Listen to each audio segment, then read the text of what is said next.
Bismillahirrahmanirrahim. Assalamualaikum warahmatullahi wabarakatuh. Waalaikumsalam warahmatullahi wabarakatuh. Oke, alhamdulillah amin. Allahumma sholli ala sayyidina Muhammad wa ala ali Muhammad. Alhamdulillah pada hari ini setelah beberapa purnama kapan hari ini? 2 purnama kayaknya kita. 2 purnama iya. Oke, alhamdulillah akhirnya Perspektif Hidayosara kembali tayang dan ya alhamdulillahnya lagi yang lain adalah kami hari ini sangat luar biasa berbahagia karena Pak Dr. Endan sudah mengeluarkan buku namanya dengan judul Tacit Knowledge Corporate University dan Masa Depan Hidayosara. Dan hari ini kita akan bahas buku ini ya secara utuh. Oke, kali itu mungkin pertanyaan pertama Pandan ya setelah kita mulai yang baru ini, apa nih latar belakangnya buku ini keluar Pandan? Iya. Dan gambarnya juga kayaknya bunga nih, apa nih? Iya. Jadi perlu pertanyaan yang asli dari saya sebenarnya. Iya. Bener-bener kok bunga sih Pandan? Baik, terima kasih Pak Najar. Yang pertama adalah latar belakang mengapa saya menulis ini ya. Yang pertama adalah tentunya karena konsep Corporate University baru saja masuk ke dalam PP tentang ASN ya, tentang manajemen ASN PP 17 tahun 2020 ya, 17 Perubahan tahun atas 11 2017. perubahan 2017. Jadi di situ ada kata corporate university, walaupun hanya disebutkan 1 kali, kayak gitu ya. Yang kemudian juga ada di Permenpan 42 tahun 2021 tentang jabatan fungsional Hidayosara. Maka banyak kan yang ingin mengimplementasikan baik kementerian maupun pemerintah daerah. Nah, maka mungkin ini bisa jadi pegangan awal sebelum nantilah mengeluarkan apa itu corporate university. Oke, kita curi start dong ya. Curi start dulu. Alhamdulillah. Oh, tes itu apa ya? Baik. Tadi saya lupa Pak belum menjawab covernya kenapa Oh iya bunga? benar, cover Iya. itu bukan. Iya, kenapa bunga? Nah, termasuk ini ditanyakan oleh Pak Deputi. Oh, Iya, waktu Pak Taufik. minta endorsement Iya, ya. waktu saya minta endorsement di bagian belakang, kemudian saya kirim draftnya ke Pak Deputi. Kenapa gambarnya bunga? Akhirnya beliau setuju setelah Oke. mendapatkan penjelasan. Apa tuh? Ya penjelasannya ini menurut apa namanya? Langsung di sini ada kuliah Ya, ya. according to the Society of American Florists, jadi perkumpulan ahli bunga Amerika, the begonia stands for knowledge, Pak. Oke. And deep thoughts, ya pemikiran yang dalam. When you send someone this flower, it is either in recognition that they have knowledge. Jadi kalau kita ngasih bunga ini, berarti kita menghargai Anda, berarti orang yang punya ilmu yang mendalam. Ya. Dan kayaknya latar belakang Pandan juga nyambung deh, yang romantis. Iya, yang romantis gitu ya, siap. Iya. Oh. Di simbol romantis juga Pandan bukan Iya, itu sampai siap. yang tadi disampaikan oleh ahli bunga ya. Iya, siap ya gitu. Baik, nah mungkin kita bedah buku aja lah ya. Siap. Ya kalau kita lihat judulnya nih dari mulai test knowledge nih. Apa tuh Pandan? Makhluk Iya. apa tuh ya? Ya, tacit knowledge itu Pak adalah makhluk ya yang merupakan ilmu yang basisnya adalah pengalaman. Pengalaman. Jadi lawannya adalah explicit knowledge. Oke. Explicit knowledge itu yang Formal sudah, ya? yang sudah ada di buku formal ya, yang sudah ada di data-data statistik, laporan, jurnal itu eksplisit. Tapi kalau tesit kebanyakan masih di sini Pak. Oke. Dan itu justru menurut para ahli, kalau Bapak baca bukunya, itu justru adalah yang lebih mahal daripada explicit knowledge. Karena dialah yang bisa mengantarkan perusahaan maju, inovasi di pemerintah dan swasta bisa berjalan. Caranya gimana masih ada di sini, Kepalanya. di kepala orang-orang. Nah, itu yang harus dikumpulkan. Nanti kalau kepala itu jadi buku, jadi formal lagi dong. Nah, nanti isi kepala itu, nanti bagaimana isi kepala ini diterjemahkan ke dalam bentuk knowledge yang lain. Ada 4 cara nanti di buku. Oke, siap. Di sini ada ya. Ada cara-cara. Berubah. Termasuk baru datang soalnya. siap. Masih hangat. Termasuk nanti dijadikan explicit knowledge. Oke. Tapi kata para ahli tidak akan semua panajar yang ada tacit knowledge itu bisa dibukukan. Itu permasalahannya. Mungkin kalau teman-teman saya suka bilang kalau para dalam tanda petik apply bocah pondok itu hanya bisa dirasakan, Hanya nggak bisa diungkapkan, nggak bisa kata. gitu. Karena tacit knowledge kan inovasi butuh emosi, butuh juga networking, mungkin gesture ya, ketika kita minta seseorang masyarakat untuk mau bergabung itu kan tidak gampang bagaimana Betul, melunakkan betul, hati betul. masyarakat. Itu tacit knowledge, Pak. Knowledge. Yang itu harus dikumpulkan oleh lembaga yang nanti kita sebut Korpu. Korpu. Nah, sementara ini lembaga Diklat, Pusdiklat, BPSDM tidak pernah mengumpulkan hal itu. Itulah salah satu. Lalu tacit knowledge itu apa namanya? Kalau kita mengkerucut ke ASN nih, Iya. itu kayak gimana tuh? Kan Iya. kalau saya pikir yang tacit knowledge banyak itu yang agak leluasa kalau di swasta pandannya. Iya, betul. Kalau saya pikir gitu ya, kelihatannya gitu ya. Iya. Nah kalau di ASN gimana tuh? Sebetulnya ketika dia berkembang sama saja, Pak. Karena bagaimana dia bekerja misalnya di kelurahan, di rumah sakit, jadi guru, dia mulai mengumpulkan tesis. Sama aja sebetulnya nanti. Sayangnya kalau tidak dikumpulkan, nanti guru yang baru mengalami hal yang sama, tidak jauh, tidak tahu cara menyelesaikannya. Perawat yang baru tidak tahu menyelesaikan cara yang sama. Itulah tesisnya kita harus mulai Oke. kumpulkan. Mungkin ada filosofi yang keren nih Pandan. Pengalaman adalah guru yang terbaik. Tapi daripada pengalaman sendiri saja, ya lebih cepat kalau pengalaman orang lain. Betul. Nah tacit knowledge itu kelihatannya ya. Iya, kurang Maka lebih. bagikan pengalaman orang yang sebelumnya yang sudah mengalami, maka kita belajar dari pengalaman orang lain. Dari pengalaman orang lain. Itulah pengalaman yang jadi guru yang terbaik buat Ya, kita. betul, Pak. Bisa lebih loncat tuh, nggak usah nunggu 60 tahun baru dapat tes yang banyak. Iya. Karena kita hanya melakukan diri sendiri ya. Iya, Nah betul. kalau tes orang kita kumpulkan himpun dan itu menjadi sebuah khasanah keilmuan, saya pikir keren banget. Bisa lari, Pak. Iya, bisa lari. Daripada dibawa pensiun, Oke. ya, dibawa meninggal, atau dibawa mutasi ke tempat yang lain. Dibaca di buku ini ya. Ada di buku Baca ini. ya, harus baca. Harus baca kayaknya. Iya. Iya. Berikutnya apa lagi Padan? Kalau kita lihat ini apa namanya? Ada istilah tangible asset. Iya, Apa intangible. tuh? Iya. Intangible asset ya. Intangible asset, ya. Itu kalau tangible asset itu kan Kelihatan, ada yang ya. kelihatan, Ada ya. fisiknya, Oh, ya. ada fisiknya dari mulai uang, mesin, orang, manusia. Kalau intangible asset itu memang tidak kelihatan, Pak, tapi itu bisa menggerakkan semua itu, bisa menggerakkan uang, mesin dan sebagainya. Ini masalahnya ada di sini. Mungkin orang yang punya tesis juga bingung dia bagaimana Iya. menularkan ini gitu kan. Betul. Makanya di dalam buku ini dikatakan the true leaders itu is not creating followers. Jadi pemimpin yang baik itu bukan memperbanyak pengikut, tapi true leaders itu create more leaders. Bagaimana Menciptakan dia leader baru ya. makanya dia harus terlibat di dalam Oke. sistem korpu nanti itu gitu kan, harus terlibat di dalam, harus dijelaskan kepada yang lain. Berarti nggak salah kalau ada kata-kata pepatah bahwa setiap pemimpin adalah guru, Pak? Nggak? Iya, setiap pemimpin adalah guru. Guru, betul. Di sini termasuk ada, Pak, contoh seorang guru. Dia seorang guru, tapi dia tidak pernah berdiri di depan kelas. Dia berdirinya sebagai CEO.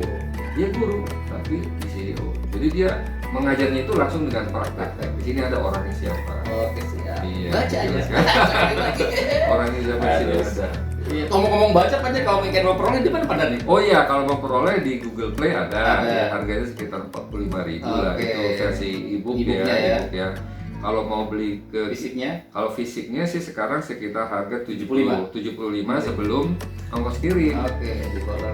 Kalau kemarin Kalau strateginya gimana Pandan tuh? Biar tidak berhamburan tuh. Sudah dibahas ada buku ini? ya Bocoran ada. dikit lah ya. Iya.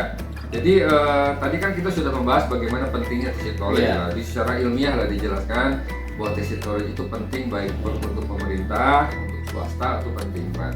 Yang kedua sekarang bagaimana mengumpulkan itu. Mengumpulkannya. Nah itu sebetulnya akan dijelaskan lebih detailnya nanti di bab yang kedua ya, Korpu, nanti ya. di video yang kedua tentang korpu Pak. Tapi sekarang kita jelaskan aja ya cara mengumpulkannya bisa dilakukan berbagai macam cara ya. Salah satunya yang sering kita kenal adalah dengan knowledge sharing. Oke. Knowledge sharing diantaranya adalah ada kegiatan community of practice atau COP, atau kegiatan knowledge sharing lainnya seperti seminar, workshop gitu kan ya, lokakarya, pelatihan, Atau kalau di kantor-kantor coffee morning. coffee morning, Maka di ya. sana digali tuh. Betul, Ya. ya. Semua bentuk-bentuk itu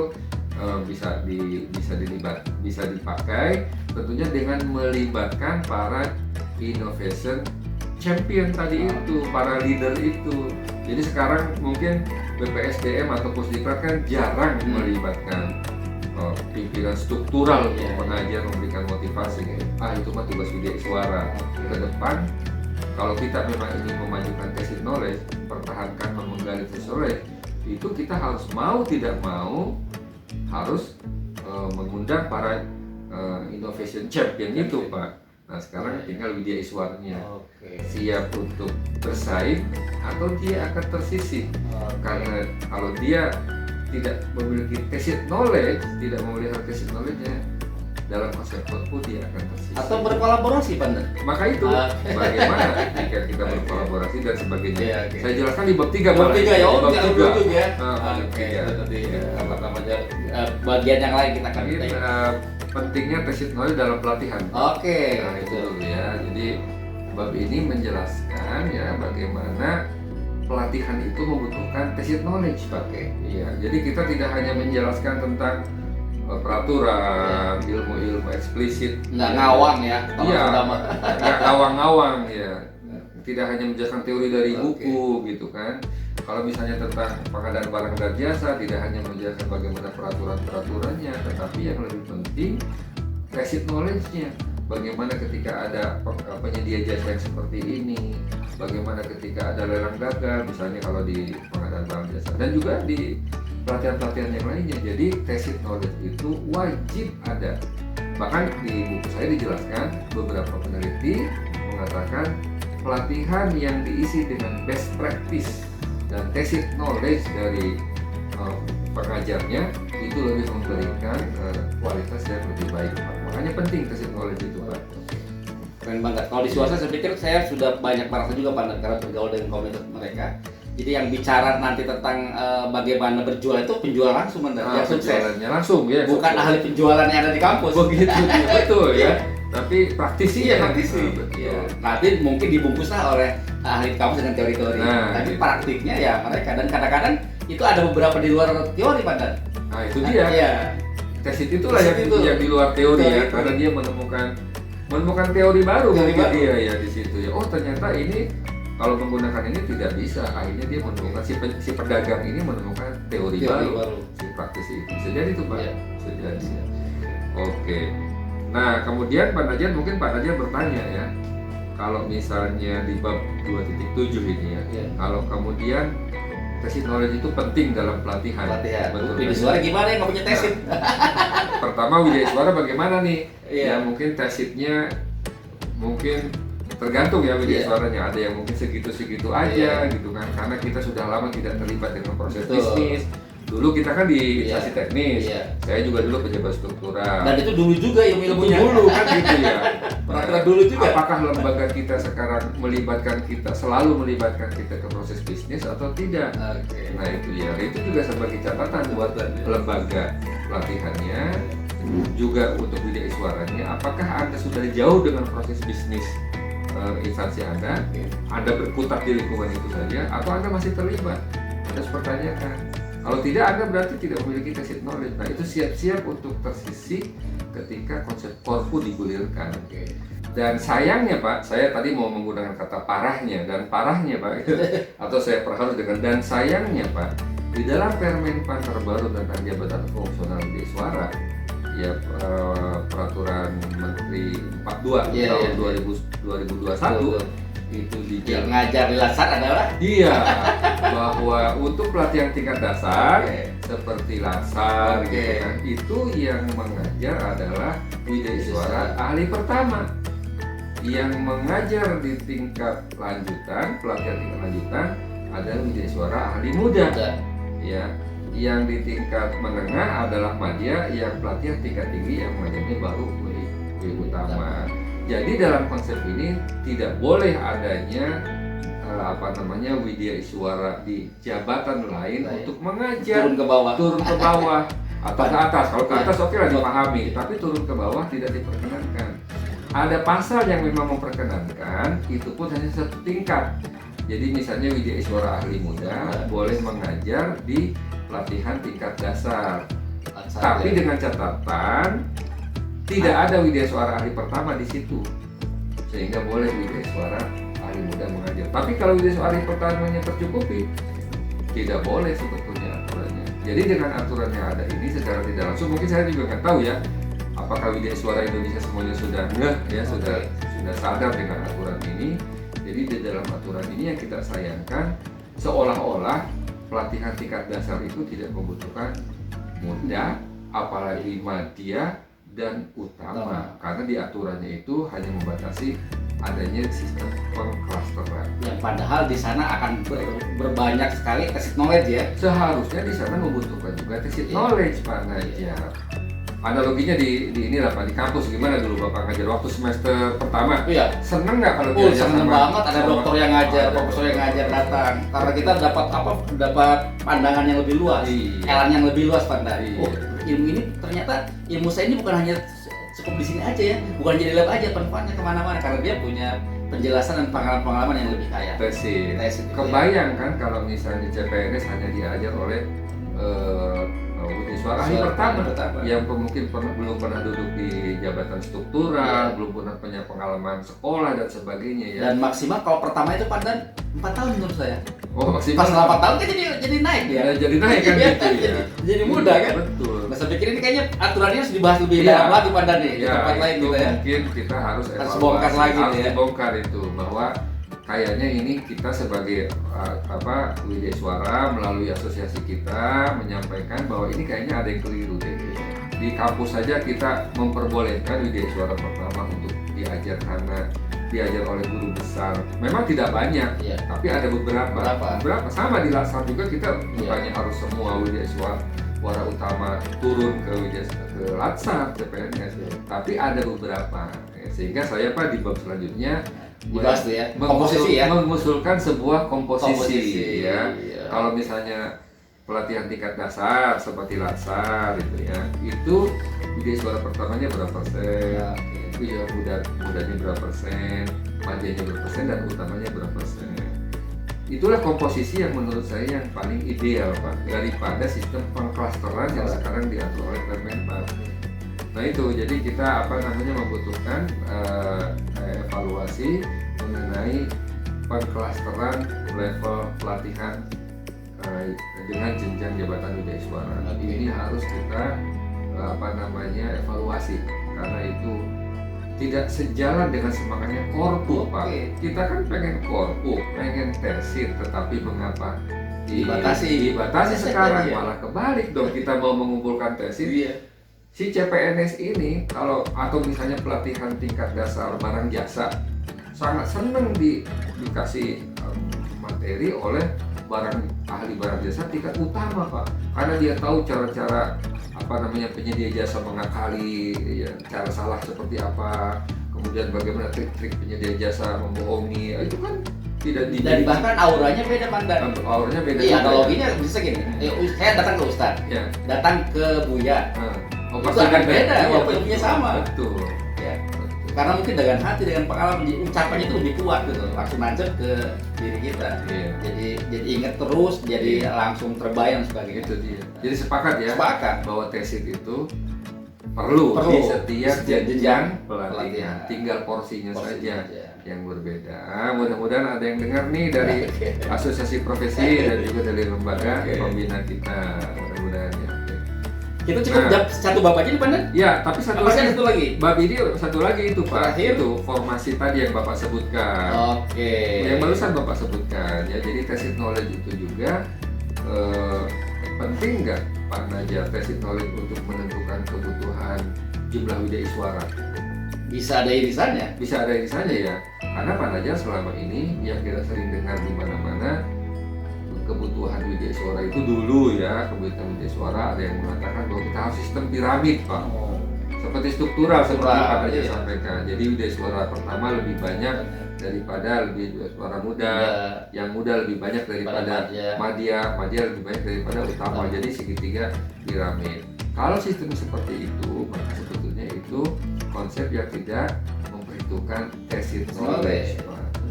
Tidak. Tapi sebuah lembaga Korpu yang hebat seharusnya yang memiliki tacit knowledge yang banyak, itulah yang paling besar. Jadi saya mengusulkan bahwa dibalik terima dia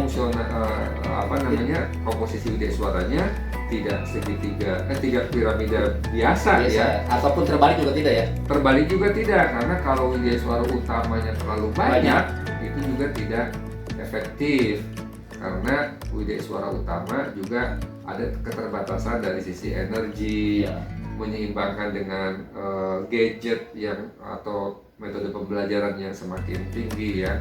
Jadi kita cukup ide suara utama itu kita pilih yang betul-betul bisa memberikan motivasi, punya inovasi yang banyak. Tapi jumlahnya tetap dia jadi kalau yang saya usulkan Pak, Widya Suara Madya itulah yang paling banyak.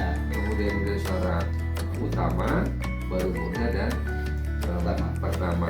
Tapi semua itu adalah baru sebuah diskusi ya Pak Najar ya, yang bisa tentunya salah juga pendapat ini. Yang penting setidaknya ada yang bisa menjadi bahan diskusi lah di kalangan profesi kita gitu. Itulah usulan dari buku ini. Gitu.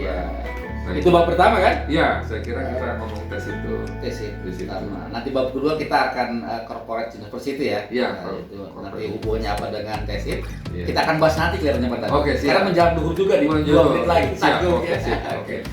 Oke, baik pemirsa, para penonton channel kami yaitu Perspektif Widya Suara, itulah perspektif yang kami gali dari buku baru Pandan, itu Tacit Knowledge Corporate University dan Masa Depan Widya Suara. Baru satu tema kita bahas ya, bab 1 yaitu tentang Tacit Knowledge. Sedangkan Corporate University dan Masa Depan Widya Suara kita akan nanti sambung ya di rekaman berikutnya. Baik, ada closing statement Pandan?